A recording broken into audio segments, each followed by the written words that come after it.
Imagina por un momento que estás ahí, en una sala cerrada, el aire denso con aroma a aceites perfumados y el sonido metálico de una navaja afilándose contra el cuero. Un hombre se acerca a tu cuello con esa hoja brillante. Pero no eres tú quien está sentado en esa silla. Es el rey, el hombre más poderoso del reino. Y el que sostiene la navaja es solo un barbero, un simple artesano. O eso creen todos. ¿Te has preguntado alguna vez quién era la persona más peligrosa en una corte real? No el general, no el consejero, no el verdugo. Era el barbero, el hombre que cada mañana tenía acceso ilimitado al cuello del monarca. El único que podía rozar la yugular del rey con una cuchilla afilada y nadie pestañeaba. ¿Y si ese hombre decidiera, en un solo movimiento, cambiar el curso de la historia? Hoy vamos a descubrir una historia que ha sido enterrada durante siglos. Una historia que te hará cuestionar todo lo que creías saber sobre el poder, la lealtad y la traición. Porque lo que estás a punto de escuchar no es una leyenda inventada. Es una verdad tan oscura que fue borrada de los registros oficiales. Y si te apasionan estos temas, si realmente quieres conocer la verdad detrás de los velos de la historia oficial, entonces quédate hasta el final. Pero antes de comenzar, necesito que hagas algo. Si estos temas te apasionan, si quieres conocer la verdad detrás de los casos más perturbadores de la historia criminal, déjame un comentario diciéndome de qué país me estás viendo. Quiero saber dónde están las mentes curiosas que se atreven a mirar más allá en busca de la verdad. Ahora sí, cerremos la puerta, bajemos las luces, y entremos juntos en esa habitación donde un barbero sostenía una navaja y un secreto mortal. La historia comienza en el año 1453. Europa estaba cambiando. Constantinopla había caído. El Renacimiento florecía en Italia. Y en una pequeña corte del norte, cuyo nombre ha sido deliberadamente omitido de los registros, reinaba un monarca llamado Federico III. No confundas a este Federico con otros tantos que poblaron los tronos europeos. Este era diferente, ambicioso, paranoico y profundamente supersticioso. Federico había llegado al poder tras una serie de muertes convenientes. Su padre, su hermano mayor, su tío, todos habían fallecido en circunstancias que levantaban cejas, pero nunca acusaciones formales. ¿Casualidad? ¿Destino divino? ¿O algo mucho más siniestro? Los cortesanos susurraban, pero nadie se atrevía a hablar abiertamente. Porque Federico tenía una red de informantes tan extensa que incluso los pensamientos parecían llegarle al oído. Y en medio de ese reino de sombras, había un hombre que veía al rey en su momento más vulnerable cada mañana. Su nombre era Matteo di Sangro, el barbero real. Ahora bien, ¿qué sabemos de Matteo? Los registros oficiales lo describen como un hombre de origen humilde, hijo de un barbero cirujano de la ciudad baja. Había heredado el oficio de su padre, gracias a su extraordinaria habilidad con la navaja y su discreción impecable, había ascendido hasta convertirse en el barbero personal del rey. Tenía acceso a las cámaras privadas. Conocía los secretos murmurados durante el afeitado matutino. Sabía cuando el rey dormía mal, cuando estaba enfermo, cuando temía por su vida. Pero ¿qué convierte a un hombre común en un asesino? ¿Es la oportunidad? ¿La ambición? ¿O hay algo más profundo, más visceral, que transforma la lealtad en traición? Déjame pintarte el escenario con más detalle. Cada mañana, justo después del amanecer, Matteo entraba en las cámaras reales. El rey lo esperaba sentado en una silla de respaldo alto, cubierto con una capa blanca para proteger sus ropas. La habitación estaba iluminada por velas, incluso en verano, porque Federico prefería la luz controlada del fuego al capricho de la luz natural. Decía que las sombras revelaban las intenciones. Una ironía cruel, considerando lo que estaba por venir. Matteo llevaba consigo su estuche de herramientas, navajas de diferentes tamaños, piedras de afilar, aceites aromáticos, paños de lino, todo dispuesto con precisión obsesiva, porque un barbero real no podía permitirse errores. Una cortada, por pequeña que fuera, podía significar su fin. El ritual era siempre el mismo. Matteo humedecía la barba del rey con agua tibia perfumada con lavanda. Aplicaba jabón de afeitar hecho con sebo y ceniza, batido hasta formar una espuma cremosa. Luego tomaba la navaja, la pasaba una última vez por el cuero para asegurarse del filo perfecto, y comenzaba a deslizarla suavemente sobre la piel real. ¿Puedes imaginarlo? El silencio de esa habitación. El sonido casi imperceptible del acero cortando pelo. La respiración contenida del rey. Y Matteo, con su mano firme, sosteniendo el instrumento que podía convertirlo en salvador o asesino con un solo movimiento. Durante años, Matteo cumplió su función sin incidentes. Era el barbero perfecto, callado, eficiente, invisible. Pero algo estaba cambiando. Los cortesanos más observadores comenzaron a notar pequeñas cosas. La forma en que Matteo miraba al rey cuando creía que nadie lo veía. La tensión en sus hombros cuando entraba en las cámaras reales. Las conversaciones susurradas que mantenía con ciertos miembros del servicio. ¿Qué estaba pasando detrás de esa máscara de servilismo perfecto? ¿Y por qué nadie actuó antes de que fuera demasiado tarde? Para entender esto, necesitamos hablar de algo que rara vez se menciona en los libros de historia oficial. La brutalidad cotidiana del poder absoluto. Federico no era solo paranoico. Era cruel. Castigaba a sus sirvientes por infracciones menores con mutilaciones. Dedos cortados por servir el vino a temperatura incorrecta. Lenguas arrancadas por repetir chismes.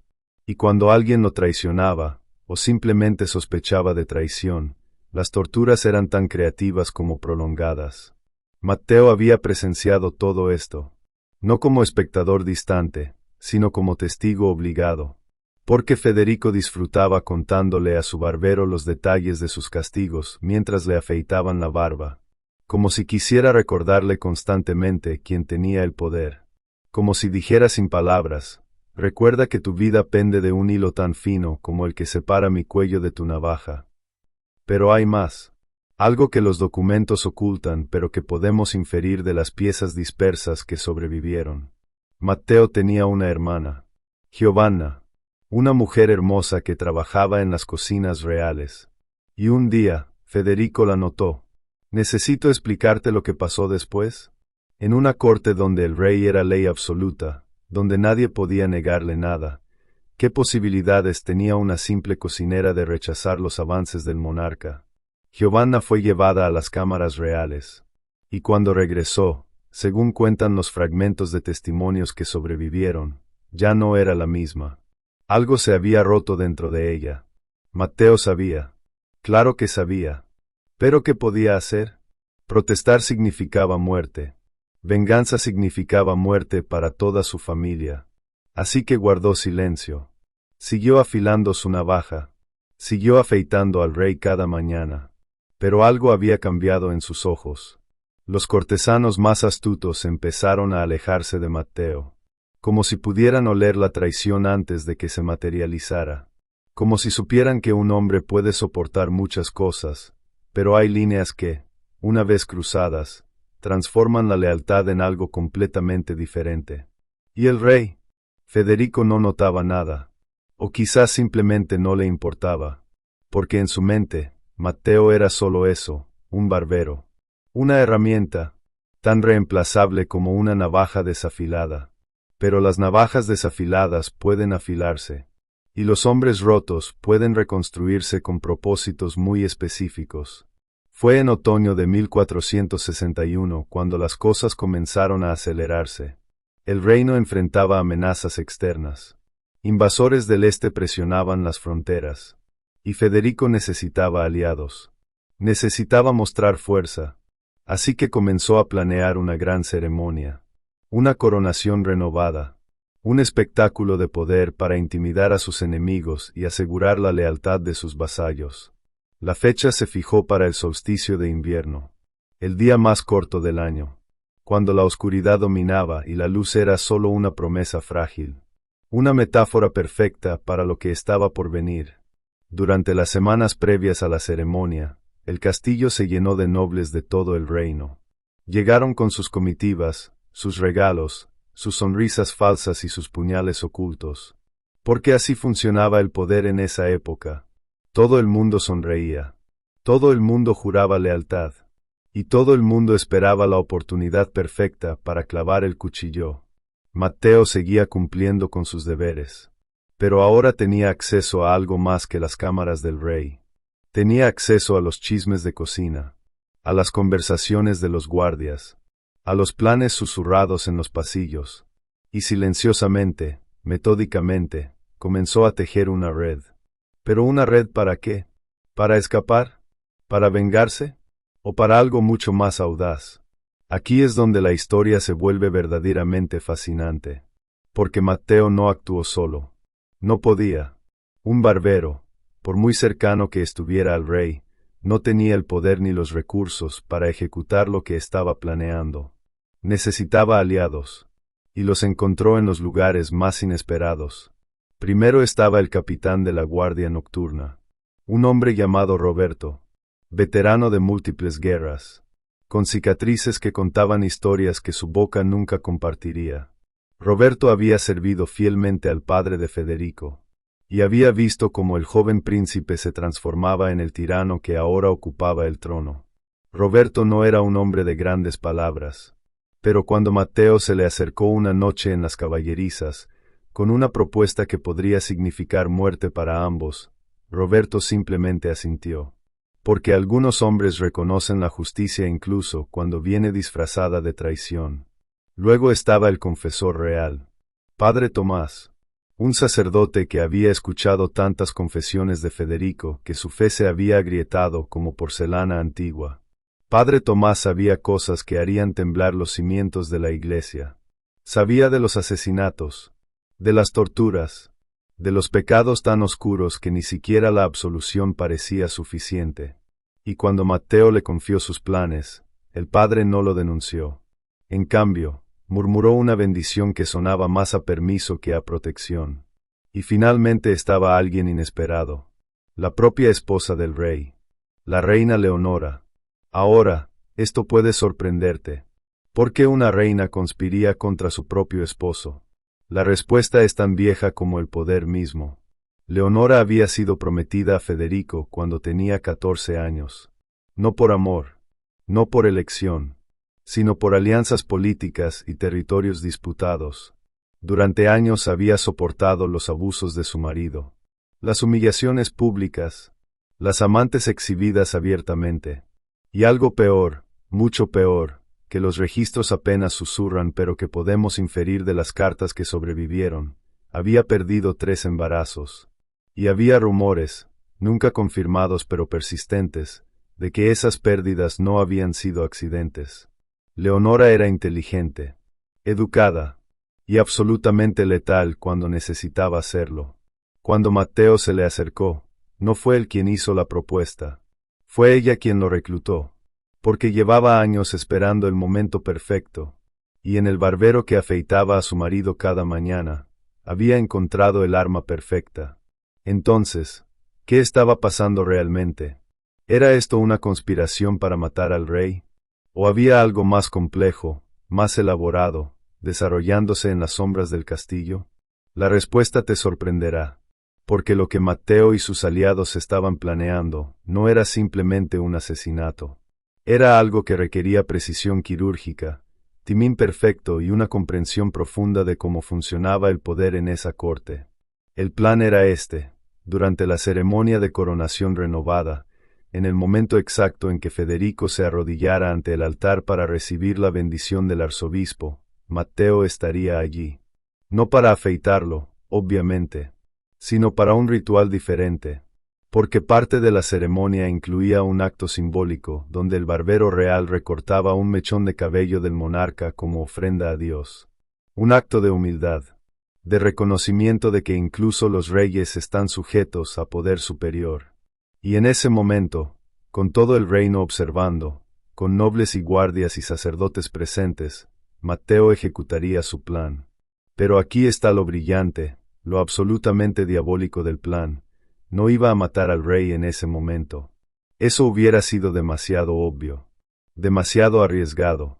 En cambio, durante los días previos a la ceremonia, Matteo haría algo mucho más sutil. Veneno. Pero no cualquier veneno. No algo que matara inmediatamente o causara síntomas obvios, sino algo que trabajara lentamente. Algo que pudiera administrarse en pequeñas dosis durante las sesiones de afeitado matutino. Algo que Federico inhalaría cuando Matteo aplicaba los aceites perfumados en su rostro. ¿Y qué veneno era ese? Arsénico, mezclado con aceite de almendras amargas, aplicado en concentraciones tan bajas que los síntomas parecerían enfermedad natural. Fatiga, dolores de estómago, confusión mental, y eventualmente, después de la gran ceremonia, cuando todos los nobles hubieran regresado a sus tierras y el reino estuviera en posición vulnerable, la muerte. Una muerte que parecería natural, o como mucho, producto de los estrés de gobernar en tiempos difíciles. Y entonces, con el rey muerto sin herederos directos, la reina Leonora, como regente, tomaría el control. Con el apoyo del capitán de la guardia, con la bendición del confesor real, y con el silencio garantizado del barbero que sabía todos los secretos. Era perfecto, demasiado perfecto. Pero ¿qué podía salir mal en un plan donde cada pieza estaba tan cuidadosamente colocada? ¿Donde cada participante tenía tanto que ganar y tanto que perder? La respuesta llegó de donde menos lo esperaban. De alguien que nadie había considerado una amenaza. La hermana de Matteo, Giovanna. Porque resulta que Giovanna no había sido destruida por lo que el rey le había hecho. Había sido transformada. Y su transformación la había convertido en algo que nadie anticipó, una confidente del rey. Federico, en su arrogancia, en su necesidad constante de sentirse poderoso, había comenzado a buscar a Giovanna regularmente. No solo para satisfacer sus impulsos, sino para hablar. Porque los tiranos, paradójicamente, son criaturas profundamente solitarias. No pueden confiar en sus nobles. No pueden ser vulnerables con sus esposas. No pueden mostrar debilidad ante sus consejeros. Pero con una simple cocinera, con alguien tan por debajo de su estatus que no representaba amenaza política, Federico se permitía hablar. Se permitía compartir sus miedos, sus sospechas, sus planes. Y Giovanna escuchaba. Oh, cómo escuchaba. Con la paciencia de alguien que ha aprendido que la información es poder. Con la astucia de alguien que ha sido subestimada toda su vida. ¿Y qué hizo Giovanna con esa información? ¿Qué hace alguien que ha sido victimizada, que ha visto a su hermano planear la muerte del hombre que la violó? Eso, mi querido espectador, es donde esta historia se tuerce de formas que ningún guionista de Hollywood se atrevería a inventar. Porque Giovanna no advirtió al rey. Tampoco delató a su hermano. Hizo algo mucho más complicado. Algo que revelaría el verdadero genio detrás de toda esta conspiración. Decidió jugar a ambos lados. Simultáneamente, alimentaba información a Federico. Pequeñas migajas que confirmaban sus paranoias, pero nunca revelaban la verdadera conspiración. Y al mismo tiempo, alimentaba información a Matteo. Detalles sobre los movimientos del rey, sus rutinas cambiantes, sus nuevas precauciones. ¿Pero por qué? ¿Qué ganaba ella con este juego mortal? La respuesta es tan brillante como perturbadora. Giovanna estaba creando su propia salida, asegurándose de que, sin importar quién ganara esta partida de ajedrez mortal, ella tendría valor, tendría protección, tendría poder. Y así, mientras Matteo continuaba administrando su veneno lento, mientras la reina Leonora alineaba a los nobles para respaldar su regencia futura, mientras el capitán Roberto instruía secretamente a sus hombres de confianza, mientras el padre Tomás preparaba las oraciones que bendeciría un reinado nuevo o absolvería un asesinato, dependiendo del resultado, Giovanna tejía su propia red, más sutil, más peligrosa, porque ella no jugaba por poder político o venganza, jugaba por supervivencia pura, y eso, históricamente, es lo que hace a alguien verdaderamente imparable. Los días antes de la ceremonia se deslizaron como agua helada. El castillo vibraba con preparativos. Tapices fueron colgados. Antorchas instaladas. La capilla fue decorada con oro y flores de temporada que los sirvientes habían recolectado desde antes del amanecer. Y cada mañana, Matteo entraba en las cámaras reales. Afilaba su navaja, preparaba sus aceites envenenados, y afeitaba al rey con manos que nunca temblaban. Federico, por su parte, parecía cada vez más pálido, más delgado, pero lo atribuía al estrés de los preparativos, a la presión de la ceremonia venidera. Nunca sospechó que cada respiración que tomaba cerca de su barbero lo acercaba más a su fin. O si sospechaba, porque hay un detalle inquietante en los registros. 3 días antes de la ceremonia, Federico le preguntó a Matteo algo extraño. Le preguntó si un hombre podía ser asesinado con aromas, si el veneno podía administrarse a través de la nariz en lugar de la boca. Matteo, según cuentan los fragmentos de diarios que sobrevivieron, se quedó inmóvil por un momento. Luego sonrió, y respondió: Majestad, los aromas son para agradar a los dioses. Solo los demonios usan fragancias para matar. Federico rió, palmeó el hombro de su barbero, y dijo: Tienes razón. Demasiadas historias de viejas llenan mi cabeza. Pero esa noche, en privado, Federico le dijo algo a Giovanna. Algo que ella más tarde le susurró a su hermano en un encuentro clandestino en las cocinas. El rey sospechaba. Quizás no sabía los detalles. Quizás no podía probarlo. Pero su instinto de supervivencia, ese sexto sentido que mantiene vivos a los paranoicos, le gritaba que algo no estaba bien. Y entonces Federico hizo algo que nadie esperaba. Cambió sus rutinas. La mañana de la ceremonia, cuando Matteo llegó a las cámaras reales a la hora habitual, encontró la puerta cerrada. Un guardia le informó que el rey ya había sido atendido por otro barbero, uno traído especialmente de una provincia lejana. Alguien sin conexiones en la corte. Alguien que Federico podía confiar porque era completamente desconocido. Matteo sintió que el suelo desaparecía bajo sus pies. Todo el plan, meses de preparación, el veneno cuidadosamente administrado que aún necesitaba una dosis final para ser letal, todo se desmoronaba. Corrió a buscar a la reina Leonora. La encontró en sus aposentos, rodeada de damas de compañía, vistiéndose para la ceremonia. Cuando sus miradas se encontraron, no necesitaron palabras. Ambos sabían que el plan había fallado. ¿Pero había fallado realmente? ¿O simplemente necesitaba adaptarse? Porque aquí es donde Matteo demostró que no era solo un barbero con una navaja y un rencor. Era un estratega. Un hombre que había aprendido a pensar 10 pasos adelante mientras fingía ser invisible. Se acercó a la reina y le susurró algo. Algo que hizo que los ojos de Leonora se abrieran con sorpresa primero, y luego con una sonrisa lenta y peligrosa. El plan había cambiado, pero el objetivo seguía siendo el mismo.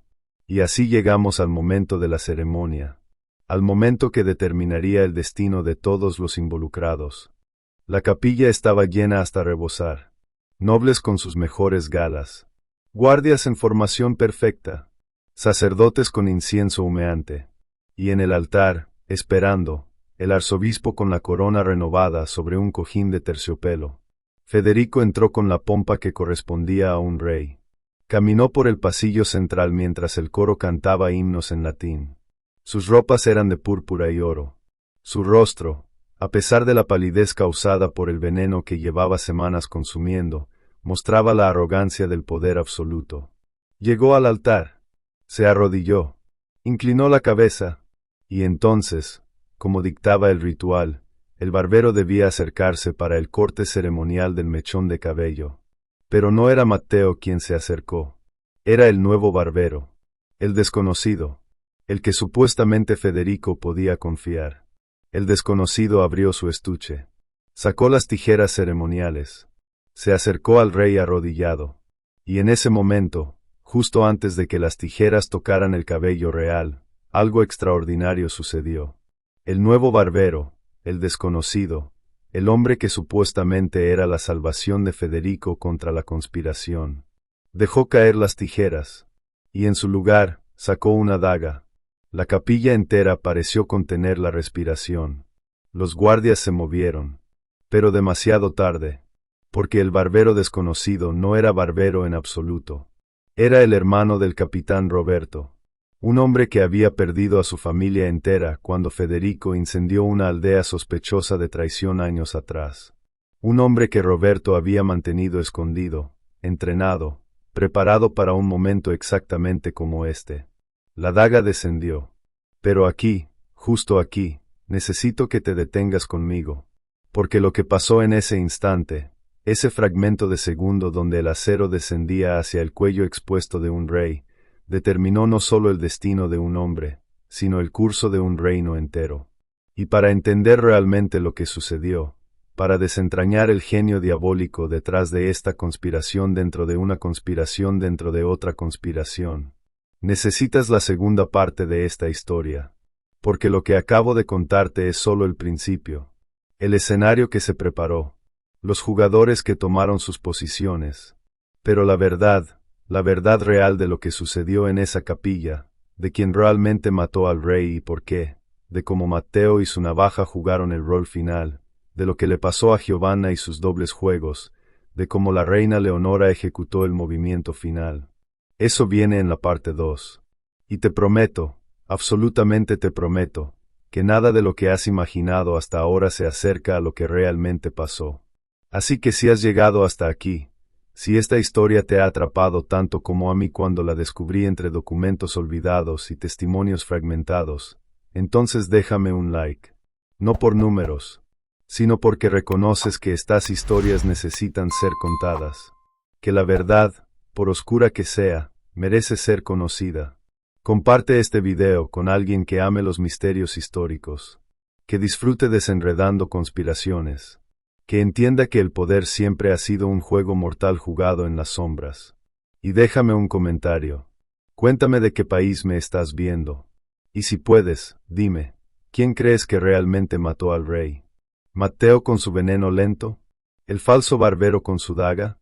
¿La reina con su paciencia infinita? ¿O alguien más, alguien que aún no he revelado? Porque la respuesta está en la parte 2. Y te garantizo que te dejará sin aliento. Nos vemos ahí. Retomemos exactamente donde nos quedamos. La daga descendiendo. El rey arrodillado. La capilla entera conteniendo el aliento. El acero brilló bajo la luz de 100 velas.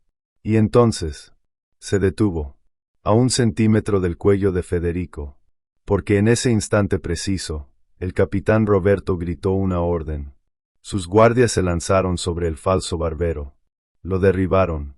Le arrebataron la daga, y lo arrastraron fuera de la capilla mientras el hombre aullaba maldiciones que harían enrojecer a un demonio. Federico se levantó lentamente. Su rostro había perdido todo color, pero en sus ojos brillaba algo que los presentes describirían después como triunfo. Triunfo absoluto, porque en ese momento, el rey creyó que había ganado, que había identificado la conspiración, que había sobrevivido al intento de asesinato, que su paranoia había sido justificada y su astucia al cambiar de barbero lo había salvado. Se volvió hacia la congregación, levantó las manos, y con voz temblorosa por la adrenalina pero firme en su autoridad, declaró: «Ven cómo los traidores me acechan incluso en la casa de Dios. Pero yo soy protegido por el Todopoderoso. Ningún hombre puede tocarme». Los nobles aplaudieron. Los sacerdotes murmuraron bendiciones. Los guardias golpearon sus lanzas contra el suelo en señal de lealtad. Y Matteo, parado entre la multitud, vestido con ropas simples de sirviente porque ya no era el barbero oficial del rey, observaba todo con expresión inescrutable. ¿Qué estaba pensando en ese momento? ¿Estaba furioso porque su plan había fallado? ¿Aliviado de que no sería culpado? ¿O sabía algo que nadie más sabía? La ceremonia continuó. El arzobispo, visiblemente perturbado pero obligado a mantener la formalidad, procedió con la bendición. Colocó la corona renovada sobre la cabeza de Federico, ungió su frente con aceite santo, y proclamó que el rey gobernaría por gracia divina y protección celestial.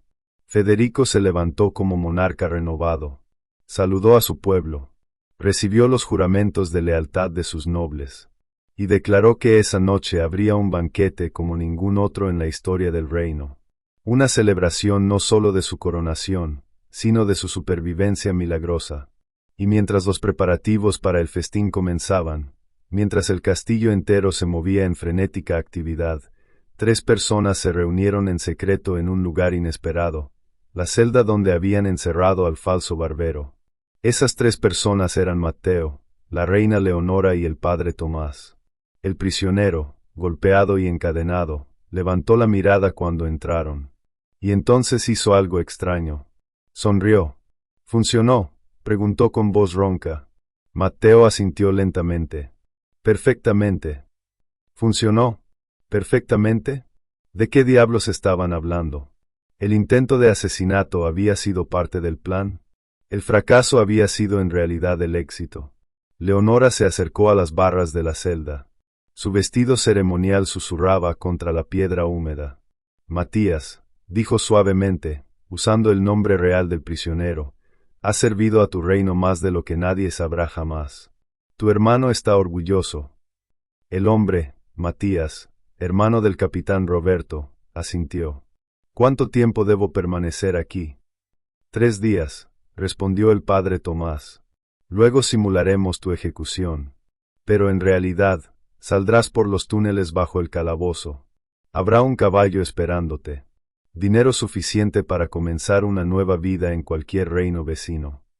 ¿Y mi familia?, preguntó Matías con urgencia. Ya están en camino hacia el sur, aseguró Matteo. Bajo escolta discreta. Te reunirás con ellos en un mes. Matías cerró los ojos con alivio. Luego los abrió y miró directamente a Matteo. Entonces el veneno terminará su trabajo. No era una pregunta, era una afirmación. Matteo sostuvo su mirada. Para el amanecer del 4.º día, el rey estará muerto. Parecerá que el estrés del intento de asesinato aceleró una enfermedad que llevaba meses gestándose. Ningún médico sospechará nada más que causas naturales agravadas por la conmoción. Comienzas a ver el verdadero genio del plan. El intento de asesinato fallido no había sido un fracaso. Había sido el acto final de una obra de teatro cuidadosamente dirigida. Porque ahora, cuando el rey muriera en unos días, nadie sospecharía de veneno. Todos dirían, el pobre hombre sobrevivió al ataque, pero su corazón no pudo soportar el trauma. El intento fallido proporcionaba la cobertura perfecta para el asesinato real. Pero espera, si este era el plan, entonces, ¿qué papel había jugado Giovanna en todo esto? ¿Había sido realmente una agente doble jugando a ambos lados? ¿O había algo más oscuro, más complejo desarrollándose simultáneamente? La respuesta a esa pregunta es donde esta historia deja de ser simplemente brillante y se convierte en algo absolutamente terrorífico. Porque mientras Matteo, Leonora y el padre Tomás salían del calabozo, satisfechos de que su plan estaba funcionando perfectamente, Giovanna estaba en las cámaras privadas del rey. Y Federico le estaba contando algo que cambiaría todo. Sabía del intento, le susurró a Giovanna mientras ella le servía vino especiado para calmar sus nervios. Llevo semanas sabiéndolo. Giovanna se quedó inmóvil. Majestad. Federico rió. Pero no era una risa alegre. Era el sonido de un hombre que ha descendido tan profundo en la paranoia que la cordura es solo un recuerdo distante. El capitán Roberto. Mi querida esposa. Ese traidor de mi barbero. Incluso el padre Tomás. Todos conspirando. Todos creyendo que soy estúpido. Pero llevo meses alimentándolos con información falsa. Dejando que crean que su plan funciona. El corazón de Giovanna latía tan fuerte que temía que Federico pudiera escucharlo. ¿Y qué hará vuestra majestad? Los ojos del rey brillaron con algo que solo podía describirse como locura pura. Esta noche, durante el banquete, los arrestaré a todos. Públicamente. Y sus ejecuciones serán tan elaboradas, tan prolongadas, que se hablarán de ellas durante generaciones. Quiero que todo el reino sepa lo que le sucede a los traidores. Giovanna tragó saliva. Mantuvo su rostro perfectamente neutral. Vuestra Majestad es más sabio que todos sus enemigos combinados. Federico la tomó del brazo. Con fuerza. Tú me has sido leal, ¿verdad, Giovanna? Tú me has contado todo lo que escuchabas. Todo lo que tu hermano planeaba. Cada palabra, Majestad, mintió Giovanna. porque la verdad era que ella había contado solo lo suficiente para mantener a Federico confiado.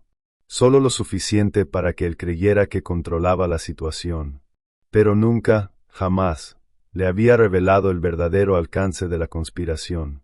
Bien, dijo Federico, soltándola. Porque después de esta noche, cuando mis enemigos estén muertos, tú serás recompensada. Te haré noble. Te daré tierras. Serás alguien en lugar de nadie. Giovanna hizo una reverencia. Vuestra Majestad es demasiado generoso. Salió de las cámaras reales con piernas que apenas podían sostenerla. Y corrió. Corrió por los pasillos del castillo hasta encontrar a Matteo en las cocinas, supervisando discretamente los preparativos del banquete. Lo tomó del brazo y lo arrastró a un rincón oscuro. Con palabras apresuradas, le contó todo lo que Federico acababa de revelarle. El rostro de Matteo se transformó mientras escuchaba, el color drenándose, los ojos abriéndose con horror. Porque si el rey sabía, si había estado jugando con ellos todo este tiempo, entonces, tenemos que huir, susurró Giovanna. Ahora, los dos, antes del banquete. Pero Matteo negó con la cabeza lentamente. No, si huimos, confirmaremos todo, y cazará no solo a nosotros, sino a todos los que amamos, a todos los que alguna vez nos hablaron. Sus represalias no tendrán límites. Entonces estamos muertos, dijo Giovanna, y lágrimas comenzaron a rodar por sus mejillas. Hermano, lo siento. Intenté protegernos a ambos y solo he. Matteo la abrazó. Escúchame. Escúchame con atención. El rey está enfermo. Más enfermo de lo que él mismo sabe. El veneno está en sus órganos, en su sangre, en cada fibra de su ser. Puede que crea que controla la situación, pero su cuerpo ya está fallando. Solo necesita un último empujón. ¿Qué tipo de empujón? Matteo la miró con ojos que ya no eran los de un simple barbero. Eran los ojos de un hombre que había cruzado tantas líneas que no quedaba ninguna por cruzar. En el banquete, en su comida, una dosis final. Algo que actuará rápido. No tenemos más tiempo para sutilezas. Pero revisarán la comida, protestó Giovanna. Tiene catadores. Tiene guardias. Después del intento de asesinato estará más paranoico que nunca. Lo sé, dijo Matteo. Y entonces le explicó lo que necesitaba que ella hiciera.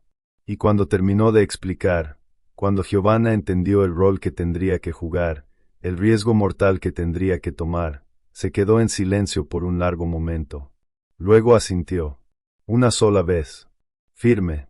Por nuestra madre, susurró, que nunca supo lo que su hijo y su hija tuvieron que convertirse para sobrevivir. Matteo besó su frente. Por madre. Las horas hasta el banquete se arrastraron como tortura. El gran salón fue preparado con una opulencia obscena. Mesas cargadas con platos que alimentarían a una aldea entera durante meses.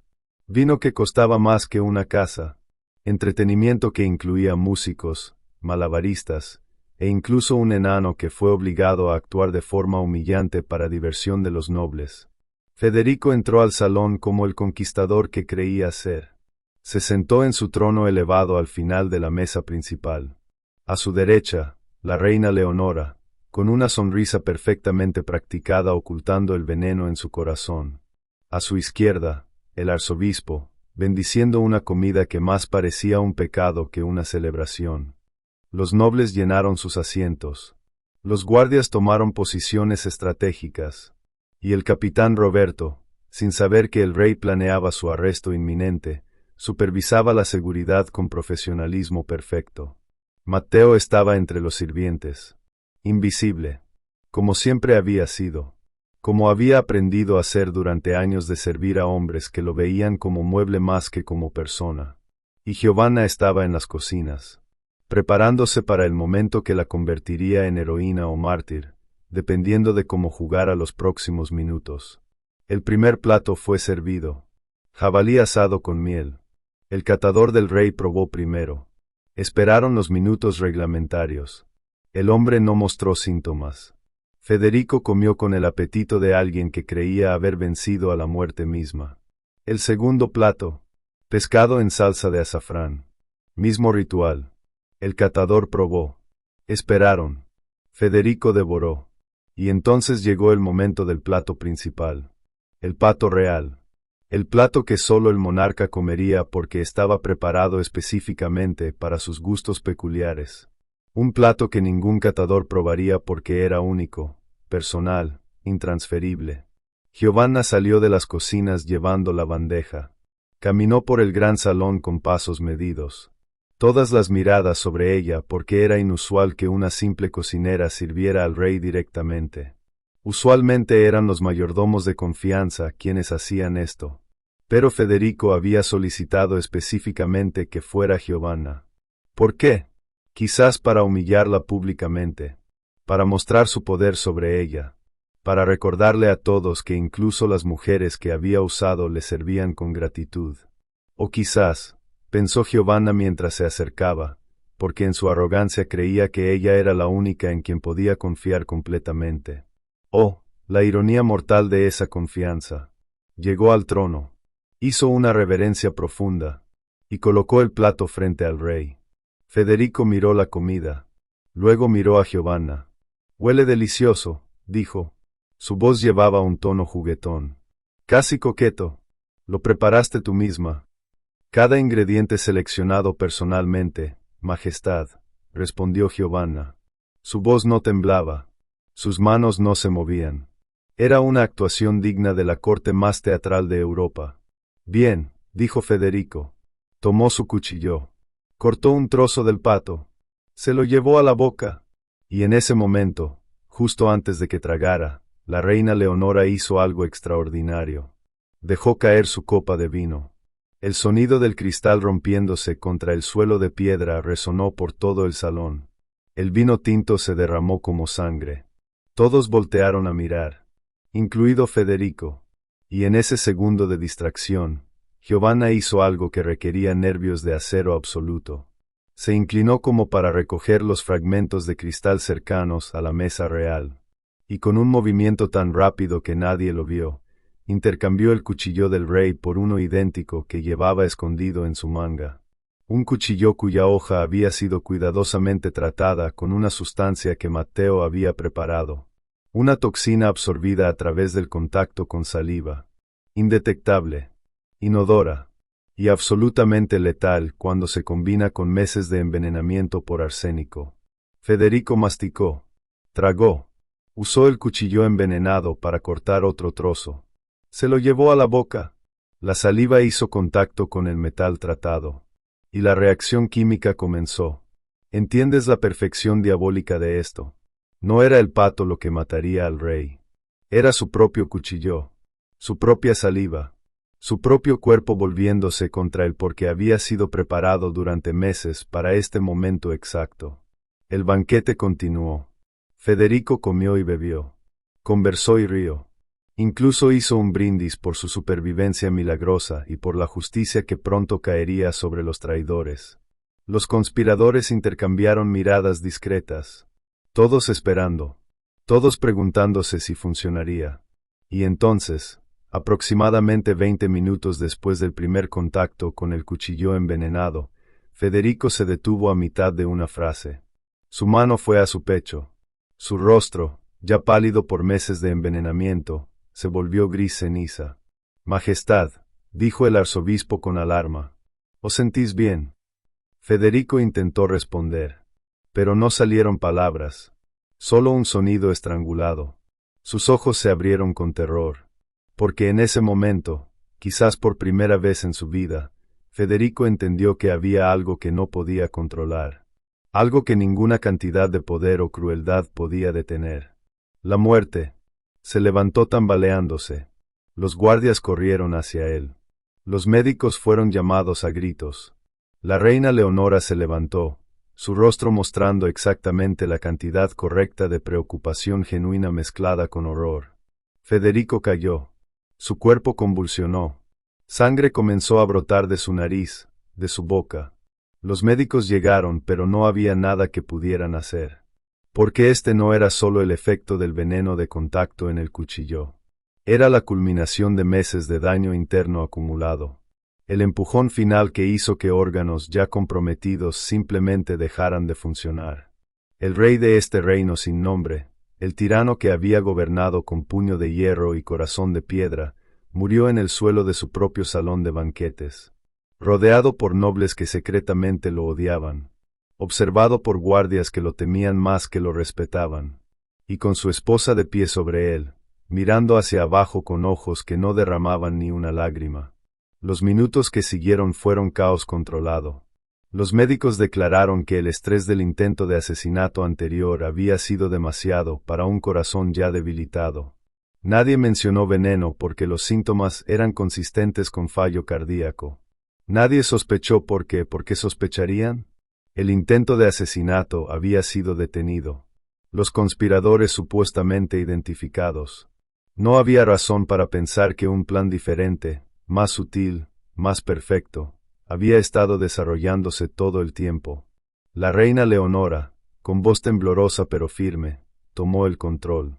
Como regente, como había sido planeado, declaró un periodo de luto. Ordenó que el hermano del capitán Roberto, Matías, fuera ejecutado inmediatamente como responsable de la muerte del rey a través del trauma causado por su intento de asesinato. Pero, por supuesto, esa ejecución sería simulada, y Matías desaparecería en la noche, libre para reunirse con su familia, recompensado generosamente por el papel que había jugado en esta ópera macabra.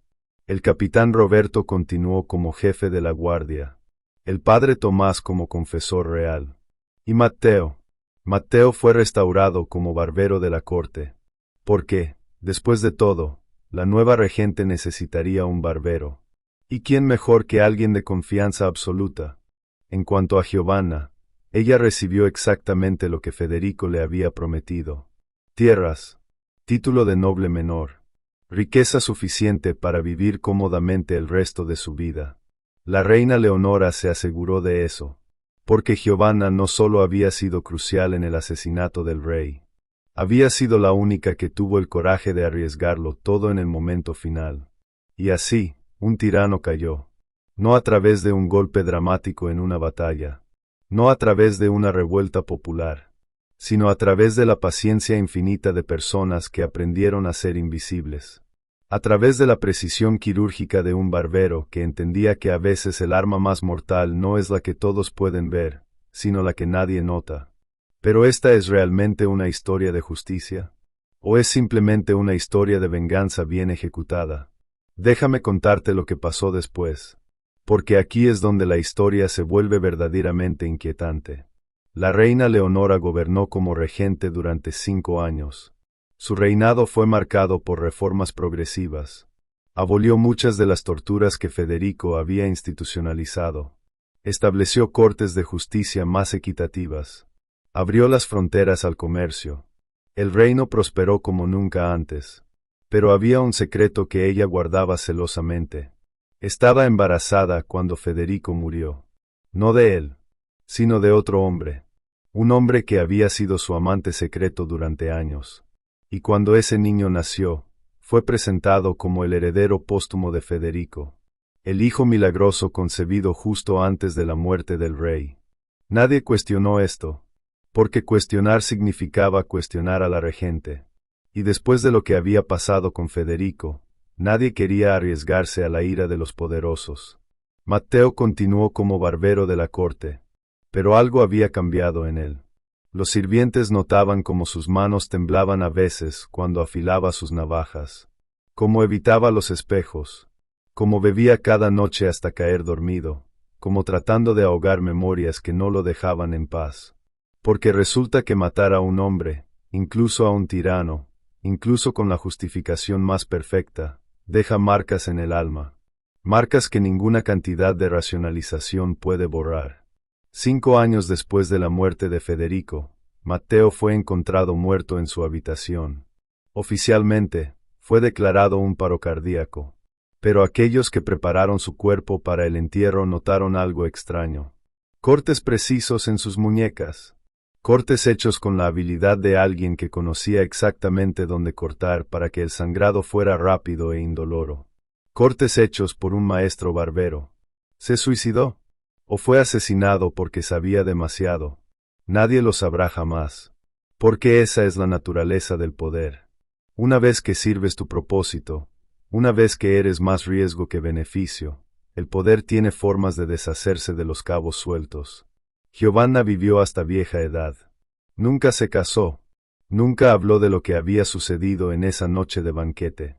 Pero donó generosamente a orfanatos y refugios para mujeres maltratadas. Como si tratara de compensar algo. Como si tratara de balancear alguna cuenta cósmica que solo ella podía ver. El capitán Roberto murió en batalla 3 años después de la muerte del rey. Honorablemente. Defendiendo las fronteras. Su cuerpo fue llevado de regreso y enterrado con todos los honores militares. Y su hermano Matías, en algún lugar en un reino lejano bajo un nombre diferente, lloró cuando recibió la noticia. El padre Tomás vivió el resto de sus días en el monasterio. Nunca volvió a confesar a ningún noble. Pasaba sus días copiando manuscritos y sus noches rezando.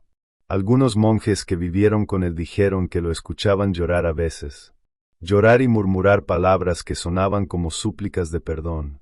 Y la reina Leonora, eventualmente la reina madre cuando su hijo creció y tomó el trono, vivió hasta los 70 años. Murió pacíficamente en su sueño, rodeada por el amor de su hijo y el respeto de su reino. En su funeral, miles acudieron a llorar a la mujer que había sacado al reino de la tiranía y lo había guiado hacia la prosperidad. Nadie mencionó cómo había llegado al poder. Nadie habló del rey muerto en circunstancias convenientes. Porque la historia, como todos sabemos, la escriben los ganadores. Y Leonora había ganado de la forma más absoluta posible. Ahora, déjame preguntarte algo.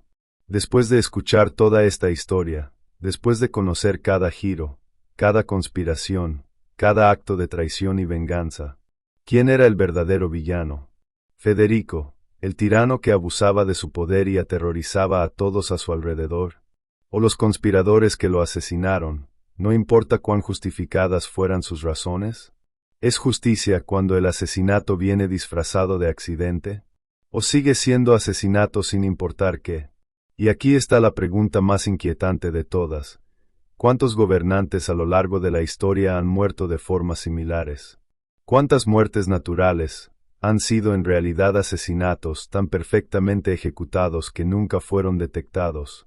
Porque esta historia que te acabo de contar, aunque está parcialmente ficcionada para proteger identidades y llenar vacíos en los registros, está basada en patrones reales. Patrones que se repiten una y otra vez a través de la historia. El barbero que tenía acceso al rey. El confesor que conocía todos los secretos. El capitán de la guardia con sus propias lealtades. La reina ignorada que resulta ser la más peligrosa de todos. Estos no son tropos inventados por escritores de ficción. Son realidades históricas documentadas una y otra vez en diferentes cortes, diferentes reinos, diferentes siglos. La verdad es que el poder siempre ha sido un juego mortal jugado en las sombras. Y aquellos que parecen más inofensivos, más serviles, más invisibles, son a menudo los más peligrosos. Porque nadie los observa. Nadie sospecha. Hasta que es demasiado tarde. Y esa navaja, esa simple navaja de barbero que comenzó esta historia, se convierte en el símbolo perfecto de todo esto. Porque una navaja en manos de un barbero es una herramienta de aseo. Pero esa misma navaja en las manos de alguien decidido puede convertirse en el arma que derriba imperios. A 1 centímetro del rey. Esa es la distancia entre la vida y la muerte. Entre el poder y la caída. Entre la historia oficial y la verdad enterrada. Y ahora que conoces esta verdad, ahora que has visto cómo se juega realmente el juego del poder, déjame hacerte una última pregunta. ¿Cuántos barberos hay hoy en día sosteniendo navajas cerca de cuellos poderosos? ¿Cuántas personas invisibles están planeando pacientemente su momento? ¿Y cuántos tiranos modernos están tan cegados por su arrogancia que no ven el peligro hasta que ya es demasiado tarde? La historia no se repite, pero rima. Y las canciones que canta son de sangre, traición y justicia ambigua. Si has llegado hasta aquí, si esta historia te ha fascinado tanto como a mí cuando la descubrí, entonces hazme un favor. No por mí, sino por la verdad. Dale like a este video. No para alimentar algoritmos, sino porque reconoces que estas historias necesitan ser contadas, que el poder necesita ser cuestionado, que la historia oficial siempre debe ser examinada desde todos los ángulos. Comparte este video con alguien que entienda que la verdad es más extraña y más oscura que cualquier ficción. Con alguien que no tenga miedo de mirar en los rincones oscuros de la historia humana. Y déjame un comentario. Dime de qué país me estás viendo. Y si quieres, dime, ¿estuvo justificado lo que hicieron? ¿Era Federico tan monstruoso que merecía morir? ¿O los conspiradores son tan culpables como él? No hay respuestas fáciles. Y eso es exactamente lo que hace que esta historia sea verdadera. Porque la vida real no tiene villanos que usan capas negras ni héroes que brillan con luz dorada. La vida real tiene personas complejas tomando decisiones imposibles en circunstancias extremas. Y luego viviendo con las consecuencias de esas decisiones por el resto de sus vidas. Mateo con sus navajas temblorosas y su botella nocturna. Giovanna con su riqueza comprada con traición y sus donaciones desesperadas a los inocentes. Roberto muriendo en batalla quizás buscando la muerte que sentía que merecía. El padre Tomás rezando por un perdón que nunca llegaba. Todos pagaron un precio por derribar a un tirano. Todos cargaron el peso de lo que hicieron. Y todos, a su manera, fueron destruidos por el acto mismo que se suponía que los liberaría. Esa es la verdad que nadie te cuenta sobre la venganza, sobre la justicia, sobre derrocar a los poderosos. Que incluso cuando ganas, pierdes algo de ti mismo en el proceso. Algo que nunca puedes recuperar. Y quizás esa es la lección más importante de todas. No que debamos tolerar a los tiranos, sino que debemos entender el costo real de derrocarlos. Y estar dispuestos a pagar ese precio. O, mejor aún, construir sistemas donde los tiranos no puedan surgir en primer lugar. Pero esa es una conversación para otro video. Para otro momento. Porque hoy, ya hemos desenredado suficientes secretos. Ya hemos mirado suficientemente profundo en el abismo. Y si el abismo te ha mirado de vuelta, si has sentido ese escalofrío de reconocimiento de que estas dinámicas de poder siguen existiendo hoy en formas nuevas pero igualmente peligrosas, entonces mi trabajo aquí está hecho. Gracias por acompañarme en este viaje a través de la historia oscura. Por tener el coraje de enfrentar verdades incómodas. Por querer saber más allá de lo que los libros oficiales cuentan. Nos vemos en el próximo video. Donde desenredaremos otro secreto. Descubriremos otra verdad enterrada. Y continuaremos cuestionando todo lo que nos han dicho que aceptemos sin pensar. Hasta entonces, mantén tus ojos abiertos. Tu mente crítica. Y recuerda siempre. La persona más peligrosa en cualquier habitación es aquella que todos ignoran. La navaja más mortal es la que nunca ves venir. Y la verdad más importante es la que más trabajo cuesta desenterrar. Cuídate ahí afuera. Y que ningún barbero se acerque demasiado a tu cuello.